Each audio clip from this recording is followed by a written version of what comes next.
Thank you, Mr. Chair. I'd also like to ask a couple questions about TikTok. So just to level set everyone about TikTok, TikTok has 150 million American users, and an astounding number of Americans actually rely on TikTok as their primary news source.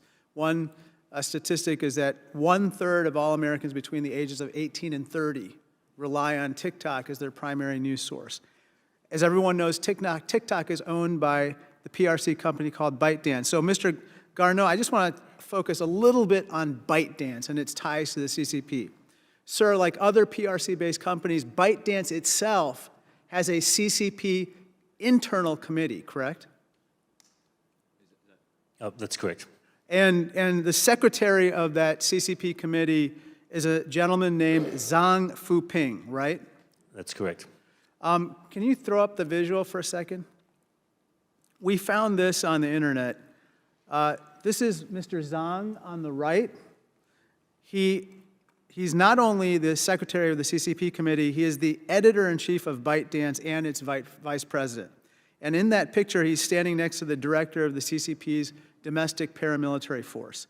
Now, Mr. Zhang has said that ByteDance should, quote, transmit the correct political direction of the CCP into every business and product line. And that includes TikTok, right, Mr. Garneau? That's correct. And though TikTok says it does not influence or censor content on the CCP's behalf, it is ByteDance that ultimately controls TikTok's algorithm, right? That's right.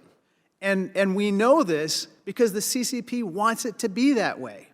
In 2020, when ByteDance was about to be forced to divest TikTok by the Trump administration, the CCP immediately placed export controls that stopped ByteDance from selling the algorithm to anyone. Isn't that right? That's correct. Let me turn your attention to this issue of American data security in TikTok.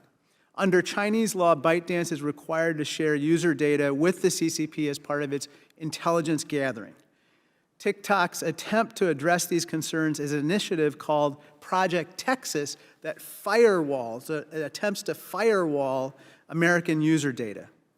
Now, TikTok claims it's independent from Beijing and will not share American data if asked. But Ms. Wang leaked audio from internal TikTok meetings show that ByteDance employees in China accessed American user data in 2021 after Project Texas started, right? Correct.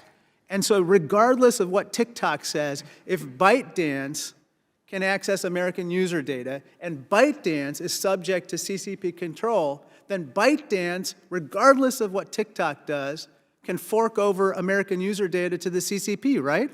That's correct. CCP access to TikTok data is not theoretical.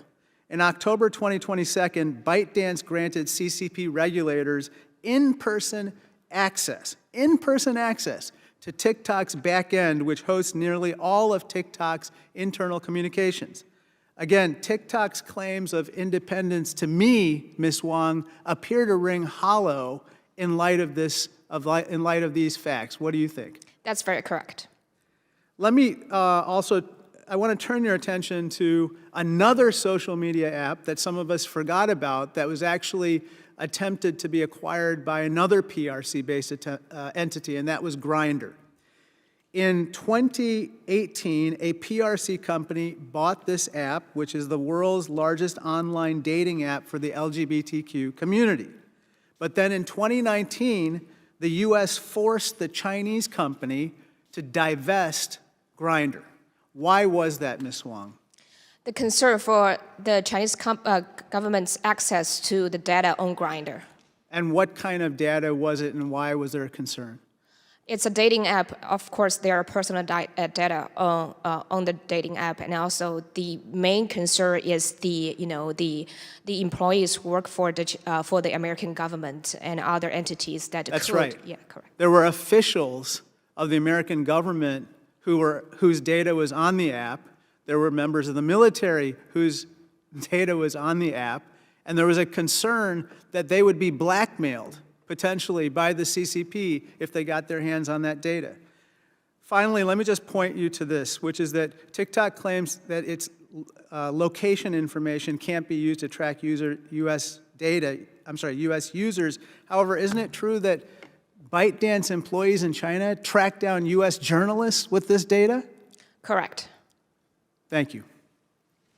Mr. Whitman is recognized.